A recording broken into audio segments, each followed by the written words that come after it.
disimpulkan bahwa kita akan menarik rem darurat, yang itu artinya kita terpaksa kembali menerapkan pembatasan sosial berskala besar seperti pada masa awal pandemi dulu. Jadi prinsipnya mulai Senin tanggal 14 September, kegiatan perkantoran yang non-esensial diharuskan untuk melaksanakan kegiatan bekerja dari rumah.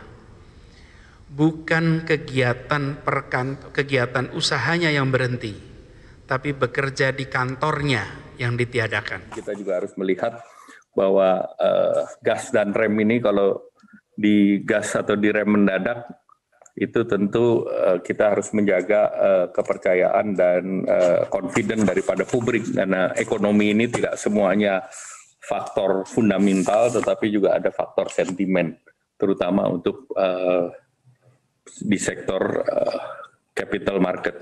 Itu yang kita baru saja dengar dan kemarin sudah disampaikan oleh para pejabat terkait. Bang Don, kalau melihat satu sisi bahwa memang kondisi penyebaran COVID di Jakarta begitu rupa sekarang, relatif tidak terkendali, memang benar yang harus dilakukan adalah langsung mengerem rem darurat. Tapi tadi Pak Airlangga juga dari Satgas Penanganan COVID mengatakan bahwa harus dipikirkan dampak-dampak selanjutnya. Pertanyaannya begini Bang, kalau kemudian hari Senin ini kita asumsikan tetap kembali ke PSBB total, apa adanya seperti PSBB yang lalu, dampaknya kepada kesehatan dan kepada ekonomi seperti apa? Sebelum menjawab itu Leo, saya ingin menyampaikan catatan dulu. Kalau kita mendengar Pak Anies, Gubernur DKI, lalu kemudian mendengar Menko Perekonomian Erlangga Hartarto yang juga Ketua Gugus Tugas Nasional untuk COVID-19 ini, kita ingin menyampaikan kritik. Jangan mengirim sinyal yang membingungkan kepada publik. Kita bingung itu dengan karena satunya bilang akan menarik rem darurat, satunya bilang kira-kira begini, jangan. Gitu. Kalau kita lihat itu menuju hari Senin, menurut saya mereka duduk baik-baiklah. Seperti apa baiknya sehingga pada hari Senin itu sebelum gubernur memutuskan ada langkah yang sama antara pusat dan daerah. Ini kan soal koordinasi yang tempatnya tidak berjauhan. DKI betul mengeluh bahwa ini penularannya tinggi gitu. Tapi ini kan cerita karena testingnya juga tinggi. Mortality rate di DKI sebetulnya menggembirakan dalam pengertian ini tetap berita duka tentu, tetapi itu di bawah standar WHO, di bawah patokan WHO yang 3%. Angka kematian maksudnya karena COVID ini. Cuman angka positivity rate-nya lebih tinggi secara nasional karena testing yang besar. Sebetulnya kalau kita lihat situasi seperti ini, ya apakah perlu PSBB atau kita harus menekan angka kematian makin rendah. Artinya DKI sebetulnya sudah belajar dan sudah memperlihatkan prestasi bahwa sebetulnya bisa nih. Kalau bisa jadi 1%, kemudian turun makin rendah, itu berarti sebuah prestasi yang bagus. Karena itu kemudian pertanyaan apa perlu PSBB gitu.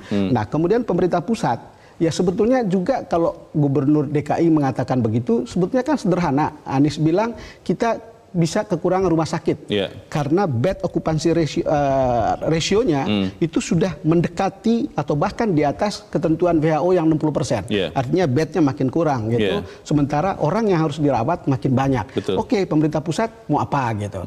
Apa yang bisa dibantu? Nah, Anies juga kalau misalnya kan problem yang selama ini terjadi kan soal pendisiplinan publik.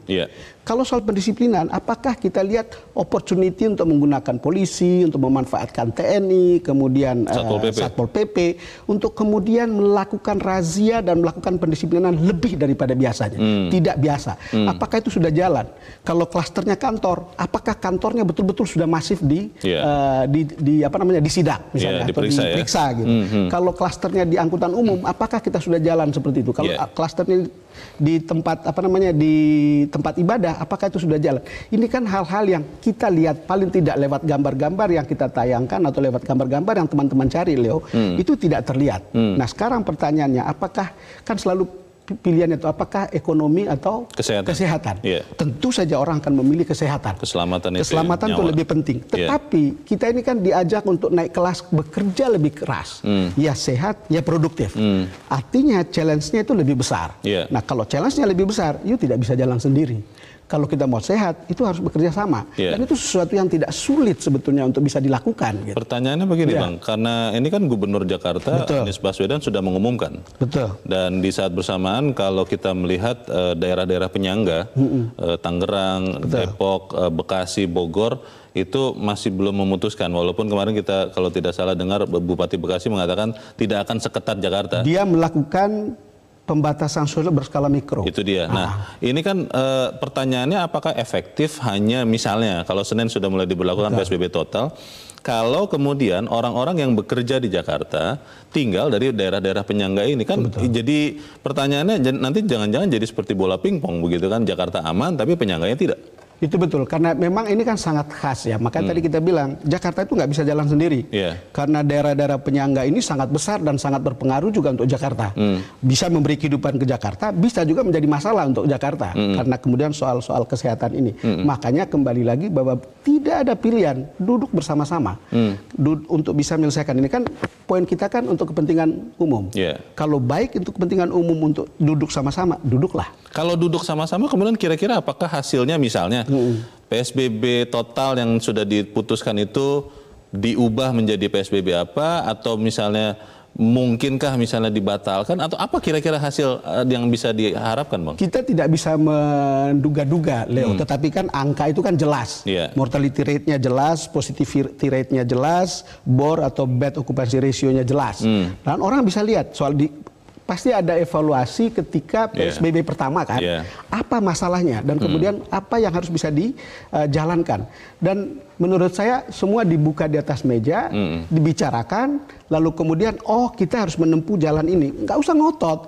Toh ujung-ujungnya kita kan kalau bisa bagaimana rakyat itu selamat dari situasi ini sambil menunggu vaksin yang masih akan lebih jauh gitu. Ya kita harus effortnya effort bersama gitu. Beberapa orang bertanya juga begini Bang Don, sama seperti analogi kendaraan begitu, rem tangan atau rem darurat sudah kita tarik, ternyata rem daruratnya pun blong begitu. Apakah kemudian rem darurat sudah ditarik itu otomatis membuat angka COVID-nya turun? Kalau misalnya ternyata tidak juga, apa dampaknya? Tapi kita harus jeda dahulu Bang Don. Dan pemirsa tetap bersama kami, Editorial Media Indonesia segera kembali.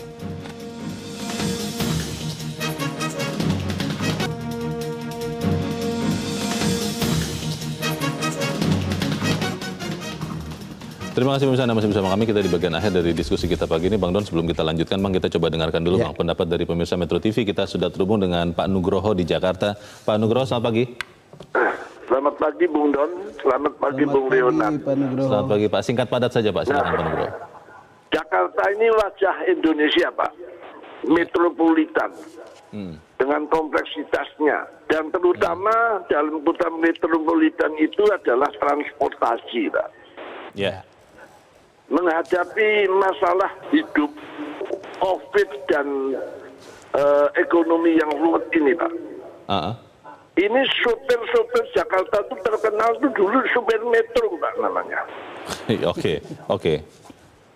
Jadi dia ngebut cari restoran seenaknya, ngerem mendadak, ngegas mendadak, bencana yang terjadi Pak. Saya melihat gubernur kita ini sebagai supir kayaknya kurang handal. Yang kedua, ini pemerintah pusat harus mengatur dengan aturan yang jelas supaya supir-supir metro itu tidak kurang ajar Pak. Nggak apa-apa. Kalau tidak, maka rusak Indonesia ini Pak. Jadi kalau kita melihat Pak Nugroho, Anda setuju atau tidak dengan PSBB total ini, Pak? Begini, Pak. Ini soal total dan tidak total ini pertimbangannya ya sopir tadi, Pak. Kalau sebenarnya kemarin dia tuh jalannya teratur menurut aturan dan menurut rambu-rambu lalu lintas, ya nggak mungkin menabrak-nabrak, Pak. Nggak boleh ngerem. Tapi kalau sekarang karena sudah ngebut lalu tiba-tiba sekarang ada orang naik becak lewat direm, ya ini bencana Pak namanya. Baik. Jadi harus disinkronisasi satu Pak. Harus ada sinkronisasi. Yang paling utama adalah menyelamatkan bangsa Pak. Iya. Baik, terima kasih Pak Nugroho di Jakarta. kita sudah menangkap Pak dengan analogi yang Bapak sampaikan. Terima kasih. Di belakang Pak Nugroho ada Pak Ishar di Cilegon, Banten. Pak Ishar, selamat pagi. Selamat pagi Pak Leo, Pak Don. Selamat pagi Pak Ishar. Bagaimana Pak pendapat Anda, Pak? Ya begini, saya terus terang saja sampai sekarang ini sangat khawatir ya. Menurut saya apa yang kita lakukan 6 bulan terakhir ini tidak efektif, kurang efektif. Ya. Sepertinya masyarakat itu apapun yang diomongkan oleh pemerintah baik pusat maupun daerah udah nggak peduli, terserah amat gitu ya kan. Ya.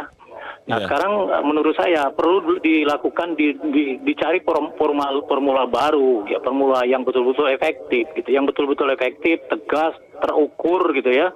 Jangan seperti yang dibilang tadi oleh editorial bahwa ada yang membuat orang berpikir macam-macam gitu ya, tidak tegas, tidak terukur apa yang dimaksud dengan aturan itu gitu ya. Jadi kemudian yang terakhir itu koordinasi yang seperti yang diomongkan oleh yang pembicara pertama itu sangat penting ya, ketegasan antara pusat dan daerah itu harus betul-betul terkoordinir sama sinkron gitu. Jangan seolah-olah bertentangan satu sama lain gitu ya. Baik, ya, terima kasih. Kemudian oke. Terima kasih Pak Ishar di Cilegon, Banten. Selamat pagi Pak. Di belakang Pak Ishar ada Pak Edward di Curup, Bengkulu. Pak Edward, selamat pagi. Selamat pagi Bung Lenas, Pak Agil, dan Bosco. Kita prihatin dengan situasi Jakarta khususnya, Indonesia pada umumnya. Jakarta ada peningkatan. Nah sekarang yang ingin saya sampaikan, carilah akar permasalahannya apa. Kalau selama ini kan dianggap masyarakatnya tidak disiplin. Gunakan perangkat pemerintahan yang paling bawah. Misalnya kalau di kampung-kampung ada linmas, gunakan linmas untuk menertibkan orang, manfaatkan mereka, beri honor mereka, supaya rakyat itu bergeraknya tidak sebebas seperti yang diadakan sekarang. Dan juga yang kedua, seperti yang beberapa penelpon mengatakan, adakan koordinasi yang baik antara pusat daerah dengan daerah-daerah penyangga. Ambillah keputusan yang sudah dipikirkan dengan secara matang. Semakin banyak yang berpikir, semakin sempurna hasilnya. Jangan one man show, jangan berbuat blunder. Terlalu banyak rakyat dikorbankan. Saya ingat kasus banjir itu Anies itu blunder karena one man show. Nah sekarang jangan lagi lakukan yang begini seolah-olah dia yang terbaik. Koordinasilah dengan atasan, koordinasi dengan samping-samping, koordinasi dengan bawah. Itu gunakan, jangan one man show. Baik. Terima kasih Pak Edward di Curup, Bengkulu. Selamat pagi Pak. Di belakang Pak Edward ada Pak Adrian di Bekasi, Jawa Barat. Pak Adrian, selamat pagi. Pagi Pak. Selamat pagi Pak Adrian. Sudah siap Pak untuk menghadapi PSBB total di Jakarta hari Senin pekan depan? Ya itu kan kalau buat saya itu hanya masalah bahasa ya. Dari PSBB sih ya PSBB. Cuman memang ada yang dikondorkan, ada yang tidak. Cuman ini problemnya ada efek dramatis gitu. Jadi Gubernur DKI ini memainkan efek dramatis gitu. Efek dramatis kenapa Pak? Iya, entah dia sudah koordinasi atau tidak, tapi efek dramatis itulah yang orang tidak suka gitu. Oh, oke. Drama gitu. Jadi kayak seperti bermain drama gitu. Wah, ini kita harus tarik rem darurat. Nah, karena itu selalu DKI itu terkait dengan daerah-daerah penyangga, jangan lupa. Dan kami di Bekasi juga sudah paham problemnya di mana gitu di Kota Bekasi. Nah, Pak Adrian, tapi kalau melihat angka penyebaran COVID di Jakarta kan memang meningkat sebegitu rupa Pak, termasuk kemudian sampai meninggal. Ini kan merupakan langkah darurat yang harus dilakukan untuk menyelamatkan orang-orang di Jakarta. Berarti bagus kan Pak Adrian? Tidak mempermasalahkan PSBB-nya ya. Oh, oke. Cuman caranya dia mengambil keputusan itu penuh dengan efek dramatis, sehingga banyak orang yang tidak suka. Termasuk menteri gitu. Efek dramatis ini yang berbahaya gitu, karena orang akan menjadi dispute. Akan menjadi dispute karena ini kebijakan publik yang terkait dengan pusat, daerah dan daerah penyangga. Sekarang saya bertanya, apakah selama ini Gubernur DKI itu tahu masalahnya ada di mana? Saya rasa tidak. Masalah di DKI itu menurut kami itu adalah di klaster perumahan. Di klaster perumahan, dan dia bisa ambil contoh seperti di Jawa Barat, di daerah-daerah Jawa Timur, di Jawa Tengah yang mampu mengontrol wilayah-wilayahnya sendiri-sendiri dalam skala mikro. Harus ada koordinasi. Terima kasih Pak Adrian di Bekasi, Jawa Barat untuk pendapat Anda Pak. Selamat pagi. Para pemirsa kelihatannya mempertanyakan caranya, Bang Don, untuk ketika pemerintah Jakarta memutuskan akan kembali ke PSBB total. Banyak yang mempertanyakan yang tadi seperti Bang Don pertanyakan juga, apakah sudah dimaksimalkan langkah-langkah sebelum menuju PSBB total itu? Bagaimana, Bang? Iya, tadi kan saya bilang bahwa masih banyak peluang untuk membuat daya jangkit, daya tular maupun mortality rate itu bisa berkurang. Itu di DKI. Tadi kan banyak mereka, dari antara mereka kan soal koordinasi. Kedua, soal pendisiplinan. Betul. Ketiga, apakah misalnya pembatasan skala untuk skala mikro itu sudah bisa jalan? Di Jawa Timur itu ada Kampung Tangguh. Di Bekasi kita lihat juga ada skala mikro yang mereka terapkan. Di Bogor juga sekarang ada jam malam. Artinya ini kelihatannya hal-hal yang tidak mengganggu kegiatan ekonomi. Lalu kemudian sekarang pertanyaannya apakah Gubernur DKI menjalankan itu? Saya kebetulan bersama sejumlah pimpinan media Zoom dengan beliau atau Gubernur Anies kira-kira hampir 3 atau 4 minggu yang lalu gitu. Kita lihat memang semua pelaksanaannya itu oke gitu. Semua indikator di DKI itu oke gitu. Lalu kemudian kita lihat, oh memang daya tular yang positivity rate yang tinggi itu karena testingnya tinggi. Misalnya sekarang DKI itu 13,2%. WHO mengatakan harus di bawah 5%. Indonesia itu 12,36% positivity rate-nya. Tetapi mortality rate-nya DKI itu 2,7%. WHO menetapkan 3%, sementara nasional 4,0%. Not bad. Sebetulnya kalau ini tetap bisa dijalankan dan kemudian bekerja sama dengan pemerintah pusat untuk membuat mortality rate-nya bisa lebih rendah, daya jangkitnya juga bisa lebih rendah, gitu. Mungkin saja memang menjadi soal. Saya tidak tahu apakah saya harus mengaminkan apa yang dikatakan oleh Pak Edward tadi untuk jangan sampai ini soal dramatisasi untuk mengumumkan seperti ini. Tetapi menurut saya sih memang kan kembali duduk bersama, nggak ada susahnya. Jangan gengsi untuk duduk bersama. Betul itu ada kewenangan di gubernur, tetapi pemerintah pusat juga kan punya kalkulasi sendiri. Betul kesehatan nomor 1, tapi ekonomi juga harus jalan. Gitu. Jadi kan betul sudah kita bilang ya sehat, ya produktif. Dan untuk sehat dan produktif ini kita perlu 2 kali lipat langkahnya lebih tinggi dari dibanding bukan langkah biasa. Dan itu salah satunya itu harus sinkron, harus duduk bersama. DKI itu nggak ada sulit-sulitnya.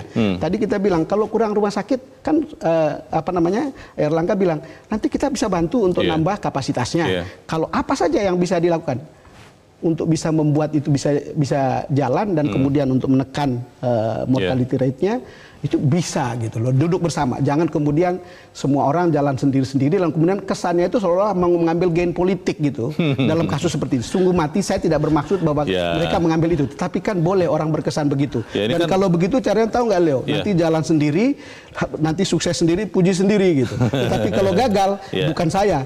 Situ yang lakukan membuat itu gagal. Saya yakin bukan itu sih Pak Bang yang dilakukan karena kita kan masih tahun 2020 masih 4 tahun kita lagi. Hanya menyambung soal tadi soal drama kan. Pertanyaannya begini Bang, kalau kemudian dari hari sekarang kita bicara hari Jumat sampai hari Senin, tidak ada yang berubah karena kita tadi usulkan duduk bersama itu. Kira-kira apa dampaknya kepada masyarakat keseluruhan? Kita kembali ke PSBB pertama. Kalau kita lihat itu kan banyak hal yang lumpuh. Banyak hal yang kemudian tidak jalan. Ekonomi, kemudian mobilitas, itu benar pada saat itu. Gitu. Tetapi kemudian kan Pak Anies kan membuka PSBB transisi. Jadi beliau yang memulai, lalu kemudian kalau diakhiri dengan PSBB total lagi, kita juga akan lihat, you sudah bikin transisi. Transisi ini harus dievaluasi apa yang kurang, yang harus bisa diselesaikan, kira-kira gitu kan. Tetapi kalau orang melihat bahwa itu memutar mundur jarum jam, ya jadi pusat tadi mempunyai soal seperti itu, masyarakat yang kemudian menelpon merasa punya persoalan lagi gitu, karena ini sudah mulai jalan. Kalau sudah jalan begini, apa sih yang harus dikoreksi? Kita tidak tahu. Kita kan cuma mengusulkan Leo supaya mereka duduk, supaya sebelum mengambil keputusan itu jangan sampai kemudian mengecewakan publik. Kita setuju bahwa kita harus bisa menekan angka kematian dan penularan COVID-19. Baik, semoga apa yang kita sampaikan ini benar-benar menyumbangkan untuk kebaikan bangsa kita ya, Bang Don. Mudah-mudahan Leo. Terima kasih sudah hadir di tempat ini Bang. Selamat pagi. Sama-sama Leo, selamat pagi. Pemirsa, harus tegas dikatakan bahwa pemerintah Provinsi DKI Jakarta tidak bisa berjuang sendiri untuk mengatasi penyebaran COVID-19. Daerah-daerah penyangga harus dilibatkan, percuma saja menerapkan PSBB total di ibu kota kalau daerah penyangga melonggarkannya. Selain itu, publik juga menantikan muruah negara yang mampu bersinergi antara pemerintah pusat dan daerah untuk menghadapi pandemi COVID-19.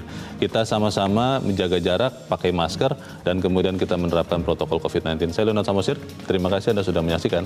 Selamat pagi.